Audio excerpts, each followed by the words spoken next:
make a choice and say, come hell or high water, I'm going to be this, then you should not be surprised when you are that.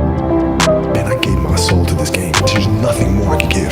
Nothing. But I'm telling you, it goes by fast. And if you don't give it your all, you're going to regret it. I love what I do.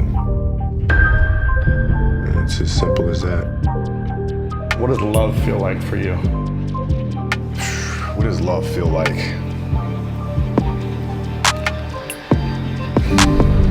So I think I describe it as a beautiful journey. You know, it has its ups and downs. Things are never perfect. But through love, you continue to persevere. You move through that storm, beautiful sun emerges. And inevitably another storm comes. And guess what? You ride that one out too. So I think love is a certain determination and persistence to go through the good times and the bad times with the someone or something that you truly love. You know, I had a summer where I played basketball when I was like 10 or 11 years old. And I scored not a free throw, not a lucky shot, not a breakaway layup, 0 points. And I remember crying about it, being upset about it. And my father just gave me a hug and said, listen, whether you score 0 or score 60, I'm gonna love you no matter what. Now that is the most important thing that you can say to a child. Because from there, I was like, okay, that gives me all the confidence in the world to fail. I have the security there. But to hell with that, I'm scoring 60. There's a choice that we have to make as people, as individuals. If you want to be great at something, it's a choice that you have to make. We all can be masters at our craft, but you have to make a choice. And what I mean by that is the inherent sacrifices that come along with it. I had a purpose. I wanted to be one of the best basketball players to ever play. And anything else that was outside of that lane, I didn't have time for. So everything I saw, whether it was TV shows, whether it was books I read, people I talked to, everything was done to try to learn how to become a better basketball player. Everything. So when you have that point of view, then literally the world becomes your library. The Mamba mentality simply means trying to be the best version of yourself. That's what the mentality means. It means every day you're trying to become better.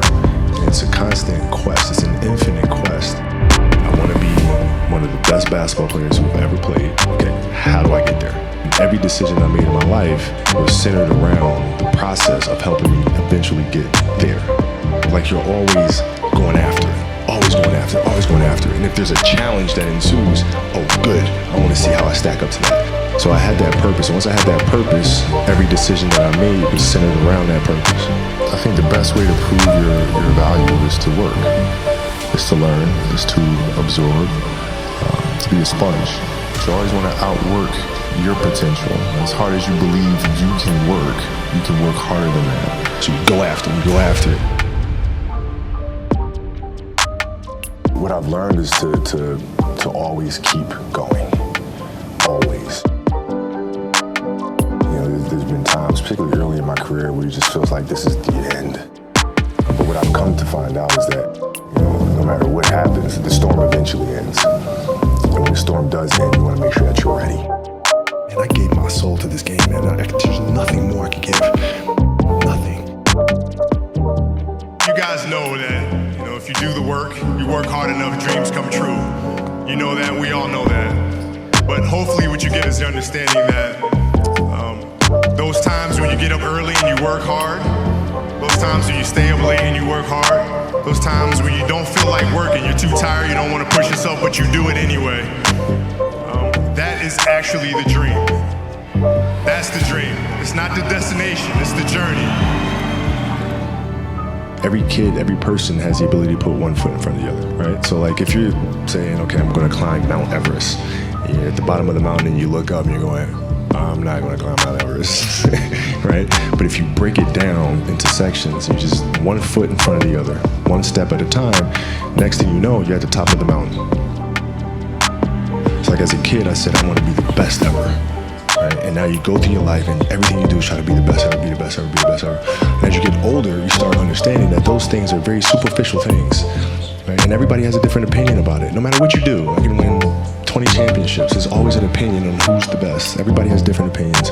And so I started really kind of understanding maybe that's not the important thing. Maybe the important thing is to, how do we as a team grow? How do I help my teammates be better? So that was the first change for me.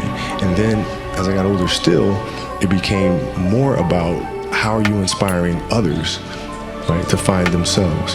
That is the ultimate championship. How do you use your passion and use that to inspire somebody else to create their passion? And then how can they pass that on to the next person? That is true success. The lesson I cherish the most is how important it is to love what you do. Always seek out things you love and always work hard once you find it. You can't stop people from trying to limit your dreams, but you can stop it from becoming a reality.